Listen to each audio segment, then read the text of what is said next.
नेरळ कळंब राज्यमार्गावरील रस्त्याची अक्षरशः चाळण झाली असून हा रस्ता आता वाहन चालकांसाठी मृत्यूचा सापळा बनत चाललाय। पावसाळ्यात या राज्यमार्गाची अवस्था कमालीची बिकट झालीये। रस्त्यावर पडलेल्या मोठमोठ्या खड्ड्यांमध्ये पावसाचे पाणी साचल्यानं वाहन चालकांना खड्ड्यांच्या खोलीचा अंदाजच येत नाहीये। परिणामी दुचाकी स्वारांना अचानक ब्रेक लावावे लागत असून वाहनं घसरून अपघात होण्याचं प्रमाण वाढलंय। चारचाकी वाहनेही या खड्ड्यात आदळत असल्यानं नागरिकांच्या गाड्यांचं मोठे नुकसान होत आहे।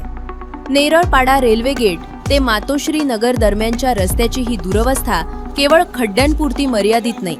पावसाच्या पाण्याचा निचरा होण्यासाठी कोणतीही योग्य व्यवस्था नसल्यानं हे पाणी थेट रस्त्यावरच साचत आहे, ज्यामुळे डांबरीकरण पूर्णपणे उखडले।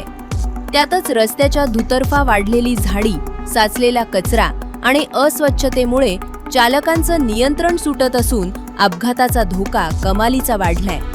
या गंभीर समस्येकडे सार्वजनिक बांधकाम विभाग कधी लक्ष देणार आणि स्थानिक नागरिकांना या त्रासातून कधी मुक्ती मिळणार असा संतप्त सवाल आता विचारला जात आहे।